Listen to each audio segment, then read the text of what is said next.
Wanted to talk about the topic of reparations. A lot of people talk about it, they get into a silly argument about it, but they don't really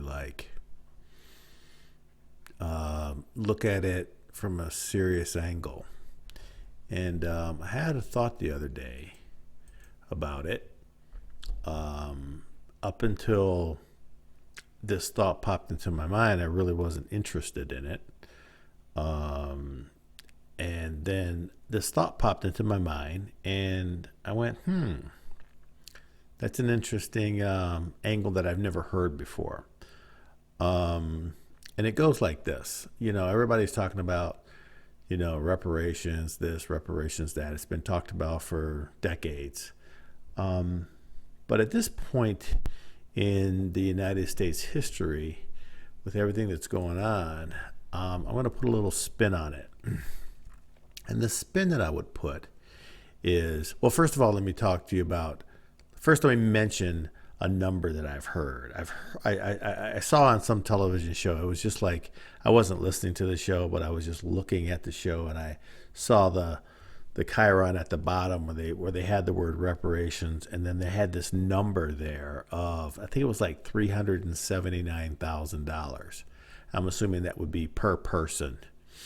And I ran that number, multiplied it times the number of African Americans in the country, and I came up with a number of about $8 trillion. And I was like, that's a big number.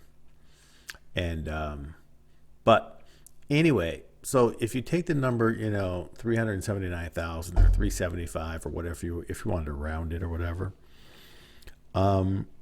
and if you offered that to African Americans, every African American in this country, but, and here's the but, if you put the condition, added the condition to the reparation of saying, you can have this reparation of $375,000, but you have to leave the country.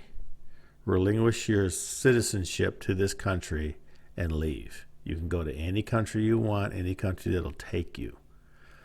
I wonder if putting that little bit of an angle or spin on it would make people who are not so interested in reparations, either black or white, maybe take a second look at it. It seems as if, because there's been a lot of, formation of, if that's the correct word or not, there's been a lot of uprise over race relations in this country. It seems like there's a lot of, I don't know, I wouldn't say there's a lot of, back and forth race tension. I often do see a lot of white people on the side of blacks acknowledging the fact that they have lived in a privileged society for all their lives, and they kind of get it. I guess they a finger quote, are woke, and understand that they live in a world in a country where let's call it a tenth of their population is subject to all kinds of racism at any moment, be it from the police or from economics or education or whatever, and they're frustrated with that. But getting back to the reparations point is like, maybe there's a half of this country or so of white people that maybe feel like they don't want to live with black people anymore. They like to live in a more Trumpian society, a more, European looking society with not as many races, and especially not as many dark races in this country. I wonder if anybody like the NAACP or any of these organizations that speak up and represent blacks have ever put that out there as a possible condition of reparations, and would whites look at it from a different angle? Maybe they want to live alone, maybe they don't want to live with us. So I just put that out there as a thought, you know. Um, I myself, I think it kind of depends. You know, I thought about it, and and I said to myself, well, I've lived in this country all my life. I love it. I've never been away from it. Never lived in another country before. I just kind of wonder what that would be like. And I said for myself, I says, I'm close to retirement age.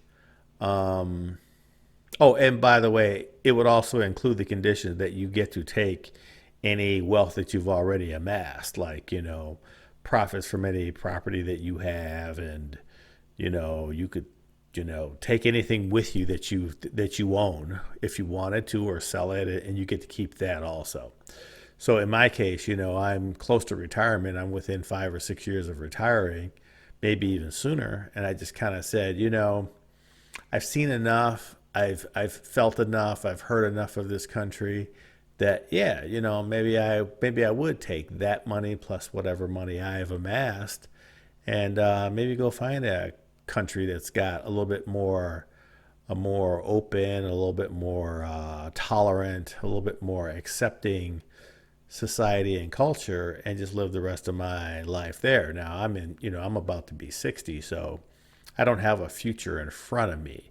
If you ask that same question of a 20-year-old, or a 15-year-old, or someone that's much younger that has their future ahead of them, and they maybe, see the opportunities of having their future, you know, uh, change from what they thought that they were going to do, like maybe go to college or just do anything in this country and have to change their whole life to live in another culture, maybe even possibly learn a different language or something like that. Would they be willing to? How would they feel about that? I myself, I didn't, I never wanted reparations. I always kind of said that that was a bad thing because I think you know, if African Americans got reparations, I think it would actually even further divide, white people from black people, because I think white people would resent them even more. Anytime they see, brown and black people get any sort of advantage, it really seems to make them a little bit more angrier and more frustrated, and it would just sow more division in this country. But if you told, a black person that we're going to give you this reparation, we're going to give you this amount of money, but you have to leave the country then. Go wherever you want to go. Go to Mexico, go to South America, go to Asia, even go to Europe if you want to. But it's just a thought. It's just a thought because I think most people just assume that if you got the reparation, you would just keep it and stay here and just live amongst the United States whites that live here. But putting that angle on it of saying, well, no, you would leave and you would relinquish your United States citizenship forever. How many would take it? How many would say, no, no, no, I want to stay? I don't care about the money. I'd rather stay in this country because this country, even with all of its problems, it has a lot more opportunities than any other country on the planet, which we all know. I mean, there's no doubt about that. But with the way you look at, the way that you look at United States politics these days, it just kind of seems like if we keep on this trajectory of, and I don't want to blame this on Donald Trump. He's just a symptom of the problem. He is just a symptom of the problem. He is not the problem. He could easily be voted out of office, and someone with more rational, racial, you know, thinking and understanding could replace him in a heartbeat. Um, but right now we're in the middle of summer of 2020, so you know, this is where we are right now. So everybody's thinking about the upcoming election this fall and what's going to happen. And I'm not trying to get into a political conversation right now. I just wanted to talk about reparations, but you know, you know, Donald Trump is the is a sign and the symptom of something that seems to be growing, and do people of color want to continue to try to press forward with trying to you know get themselves equal footing with the rest of the country? Or does it just make sense to just, hey, pack it all in and just say, forget it. This is just not going to work here.